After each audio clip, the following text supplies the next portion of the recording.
Hello. जय जय श्री कृष्णा। नमस्कार दोस्तों, स्वागत है आपका अनु लड़ाकू चैनल पे। दोस्तों, आज हम इस वीडियो में बात करने वाले हैं कि हमारे अनजाने में किए हुए कर्मों का फल हमें किस प्रकार भुगतना पड़ता है।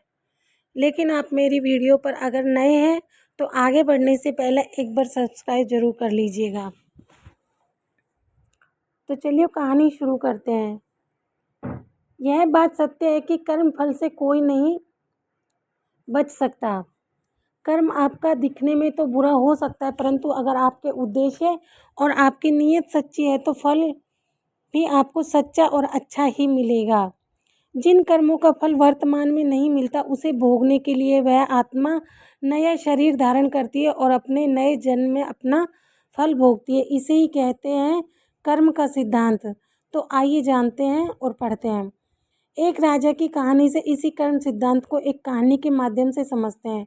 बहुत समय पहले की बात है। एक राजा राज्य करता था। वह राजा एक दिन अपनी जन्म पत्री पढ़ रहा था। पढ़ते पढ़ते उस राजा को ख्याल आया कि जिस समय मेरा जन्म हुआ होगा उस समय कितने मनुष्य को जन्म हुआ होगा।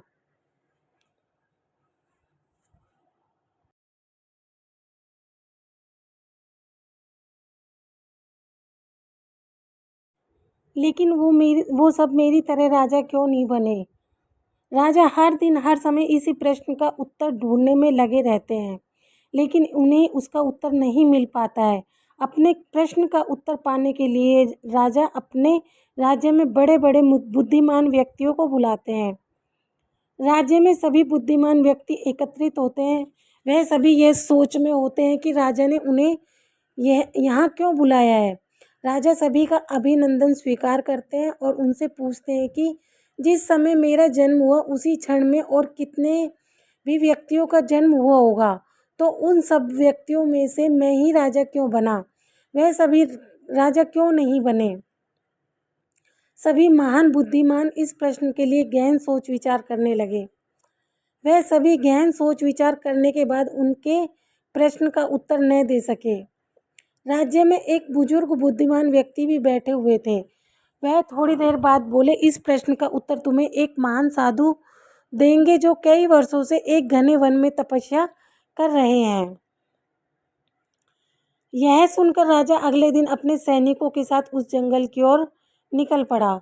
कुछ दूर पहुंचते ही राजा को वहां एक छोटी सी कुटिया दिखाई दी। जब राजा उस कुटिया के पास पहुंचा तो उसने देखा कि एक साधु वहां आग के अंगारे खा रहा है। यह देखकर राजा चकित रह गया। राजा ने हिम्मत करके उनसे कहा कि हे साधु, मैं आपको प्रणाम करता हूँ। मैं आपसे एक प्रश्न पूछना चाहता हूँ कि मेरे जन्म वाले दिन कितने मनुष्यों का जन्म हुआ होगा। उन सभी में से मैं ही क्यों राजा बना। साधु यह प्रश्न सुनकर बोले कि हे राजन, मैं तुम्हारे इस प्रश्न का उत्तर नहीं दे सकता। थोड़ी आगे चलकर तुम्हें एक और साधु मिलेंगे, वही तुम्हें इस प्रश्न का उत्तर दे सकते हैं। यह सुनकर राजा दूसरे साधु की तलाश में आगे निकल पड़ा। थोड़ा आगे चलते ही राजा को साधु दिखाई देता है और वह साधु मिट्टी खा रहा होता है। यह देखकर राजा हैरान रह जाता है। फिर राजा ने हिम्मत करके अपना प्रश्न साधु से पूछा। फिर साधु क्रोधित होकर बोला कि तुम जल्दी यहाँ से चले जाओ। मेरे पास तुम्हारे इस प्रश्न का उत्तर नहीं है। परंतु वह साधु उसे एक लड़के के बारे में बताता है और कहता है कि तुम उसके पास जाओ, तुम्हें अपने प्रश्न का उत्तर जरूर मिलेगा। तो वह राजा उस लड़के की तलाश में आगे बढ़ने लगते हैं। ढूंढते ढूंढते वह राजा एक गांव में जा पहुंचा। राजा को थोड़े समय बाद वह लड़का मिल गया। वह बहुत ही बीमार था। राजा ने उस लड़के से अपना प्रश्न पूछा और लड़का बोला कि राजन, हम पिछले जन्म में 4 भाई थे। एक बार हम चारों भाई किसी जंगल में भटक गए थे और हमें वहाँ कई दिन हो गए थे। हमारे पास केवल जरा सा आटा पड़ा था और उनकी हमने रोटियां बना ली थी। जैसे ही हम रोटी वह खाने लगे, हमारे पास एक बाबा आते हैं और बाबा बहुत भूखे थे। वह हमसे भोजन मांगते हैं। ऐसे में बड़ा भाई बोला कि यदि हमने उसको यह भोजन दे दिया तो हम क्या खाएंगे। दूसरा भाई बोला कि अगर हमने भोजन दे दिया तो क्या हम मिट्टी खाएंगे? अब जब मेरी बारी आई तो मैंने भी रोटियां देने से मना कर दिया। परंतु राजन, तुम बहुत दयालु थे। तुमने अपने हिस्से का भोजन उस बाबा को दे करके पुण्य के कारण इस जन्म में तुम राजा बने। रास्ते में जो तुम्हें अंगारे खाते हुए और मिट्टी खाते हुए साधु मिले थे वे तुम्हारे भाई थे। तुम्हारा तीसरा भाई मैं हूँ जो इस समय मौत के मुंह में हूँ। हे राजन, इस प्रकार हम सभी भाइयों को अपनी अपनी करनी का फल मिला है। इस संसार में अपनी करनी का फल सबको मिलता है। राजा को यह सुनकर अपने प्रश्न का उत्तर मिल जाता है।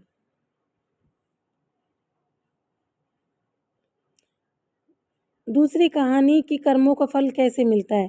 एक समय की बात है, एक प्रतापी राजा, उसने अपने राजमहल में ब्राह्मणों को भोजन का आयोजन किया और यह आयोजन उसने अपने बाग बगीचे वाले स्थान पर रखा था। अपने बाग बगीचे इसलिए रसोईया भी उसी स्थान पर जाकर भोजन पका रहा था। उसी समय आकाश से एक चील आया। उस चील ने अपने मुंह में एक सर्प को दबाया हुआ था और जब वो चील उस बगीचे के ऊपर से जा रहा था उस समय सांप ने उस चील को डसने की कोशिश की, जिसके कारण जहर की कुछ बूंदें उस बर्तन में गिर गई जिसमें ब्राह्मणों के लिए भोजन पकाया जा रहा था। लेकिन उस रसोइये को इस बात का पता नहीं चला। उसे जरा भी आभास नहीं हुआ कि जहर की कुछ बूंदें इसमें गिर गई हैं। फलस्वरूप वो सारा भोजन जहरीला हो गया और यह भोजन ब्राह्मणों ने खा लिया।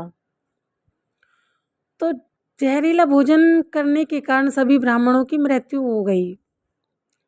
और एक ब्राह्मण, इतने ब्राह्मणों की मृत्यु हो जाना कोई अच्छी बात नहीं है और यह तो घोर पाप हुआ। अब भगवान के सामने यह प्रश्न उठा कि इस पाप की सजा किसको दी जाए। उस राजा को जिसने इस भोजन का आयोजन किया था, लेकिन उसे तो पता भी नहीं था कि भोजन में जहर है, या उस रसोइये को जिसने वो भोजन बनाया था, परंतु वो तो इस बात से अनभिज्ञ था कि वह भोजन जहरीला हो चुका है। तो क्या सजा उस चील को दी जाए जो उस सर्प को लेकर वहाँ से निकला, या फिर सजा उस सांप को दी जाए जिसने आत्मरक्षा के लिए उस जहर को उगला। तो यह बड़े असमंजस की स्थिति बन गई कि आखिर इतने बड़े घोर पाप की सजा किसको दी जाए। तो इस कर्म की सजा के लिए काफ़ी दिन बीत गए। फिर एक दिन ब्राह्मण उस नगर में आए और उन्होंने एक महिला से राजमहल का पता पूछा। उस महिला ने राजमहल का पता बता दिया, लेकिन पता बताने के बाद उस महिला ने उन ब्राह्मणों से कहा कि आप जा तो रहे हैं राजमहल, लेकिन थोड़ा संभल कर जाना, क्योंकि ये जो राजा है ये ब्राह्मण को भोजन में जहर मिलाकर देता है। उस महिला के इतने कहते ही भगवान ने कहा कि इस कर्म के फल का अधिकारी मुझे मिल गया है। तो सभी ने भगवान से पूछा कि वो कौन है। भगवान ने कहा कि इस महिला को इस कर्म की सजा दे दी जाए। तब सभी आश्चर्यचकित हो गए और वो बोले कि वो महिला तो उस समय वहाँ मौजूद भी नहीं थी, ना उसने जहर मिलाया, ना उसने भोजन पकाया और ना ही उस ब्राह्मणों को भोजन कराया, फिर इसकी सजा उसे क्यों दे रहे हैं। तब भगवान ने कहा कि किसी भी कर्म का आनंद जो सबसे ज़्यादा लेता है उसी को उसका फल भुगतना पड़ता है। इस पूरे कर्म में ना रसोइये को आनंद की अनुभूति, ना राजा को आनंद की अनुभूति हुई, ना सर्प को हुई और ना चील को हुई, लेकिन इस घटना से सबसे ज़्यादा आनंद और सबसे ज़्यादा रस इस महिला को ही मिला है।